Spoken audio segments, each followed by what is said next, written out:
नमस्कार, मैं हूं मिंटू झा और आप देख रहे हैं दिल्ली दस्तक, जो पहुंचाता है आपके शहर की हर खबर आप तक। हाथरस की घटना को लेकर जहां चौतरफा हंगामा मचा हुआ है, तो वहीं इस मुद्दे को लेकर कोई अपनी राय दे रहा है तो कोई अपनी बात रखने से पीछे नहीं हट रहा। लेकिन इन सब के बीच वरिष्ठ पत्रकार रवीश कुमार ने जो कहा वो सुनना और समझना आपके लिए बेहद जरूरी है। जी हाँ, हाथरस मामले में जिस तरह मीडिया और सरकार पर सवाल उठ रहे थे वह अपने आप में एक बड़ी बात थी, लेकिन पत्रकार रवीश कुमार ने जिस तरह इन दोनों को बेनकाब करने का काम किया है ये भी कम काबिले तारीफ नहीं है।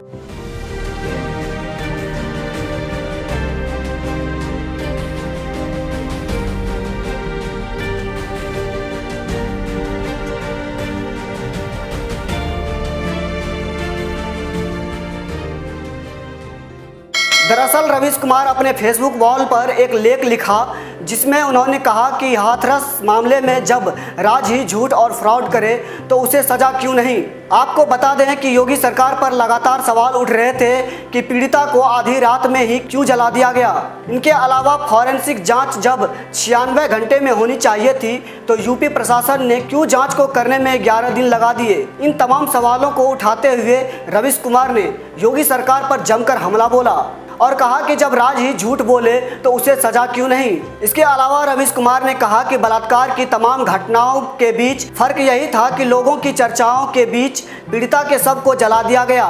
यह राज की तरफ से ऐसी नाफरमानी थी जो लोगों को धक से लग गई। राज और प्रशासन इस सवाल से भाग रहे थे, वह नहीं चाहते थे कि कोई सवाल कर सके।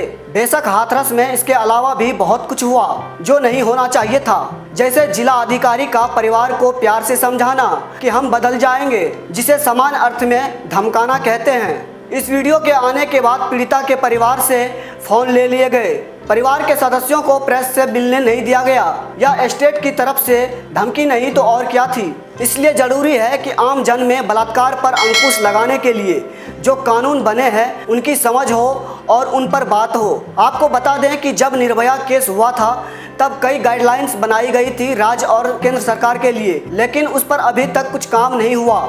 इस बात को लेकर रवीश कुमार ने आगे कहा है कि निर्भया केस के बाद किसी भी राज्य में इन कानूनों के हिसाब से ढांचा नहीं बनाया गया, इसलिए हर घटना के बाद प्रशासन की नई लापरवाही और गुंडागर्दी देखने को मिलती है। इसके अलावा सबसे महत्वपूर्ण बात रवीश कुमार के द्वारा जो कहा गया वह यह है, नार्को टेस्ट की बात हुई लेकिन सुप्रीम कोर्ट ही इसे सबूत नहीं मानता। फॉरेंसिक साइंस लैब की रिपोर्ट की बात हुई लेकिन इसके नमूने 48 या 96 घंटे के भीतर लिए जाने चाहिए, मगर 11 दिन बाद लिए गए। फिर कहा गया कि विधि विज्ञान प्रयोगशाला की रिपोर्ट के अनुसार बलात्कार की पुष्टि नहीं होती है। जब आप नमूना ही तय समय के भीतर नहीं लेंगे तो रिपोर्ट में आएगा ही कि पुष्टि नहीं हो रही है। तो आपने देखा कि कैसे रवीश कुमार ने इन तमाम सवालों से चंद पत्रकारों और सरकार पर हमला बोला और बेबाकी से अपनी राय रखी। हालांकि आज भी रवीश कुमार अपने पत्रकारिता में बेबाकी से अपनी बात रखने के लिए जाने जाते हैं, मगर दिल्ली दस्तक का मकसद किसी के पक्ष या विपक्ष में अपनी बात बताना नहीं है। दिल्ली दस्तक सिर्फ सत्य और सटीक बातें आपके लिए लेकर आता है, जो जनता के पक्ष में हो, जो जनहित के लिए हो। तो ऐसे ही तमाम खबरें देखने के लिए बने रहिए दिल्ली दस्तक के साथ। धन्यवाद।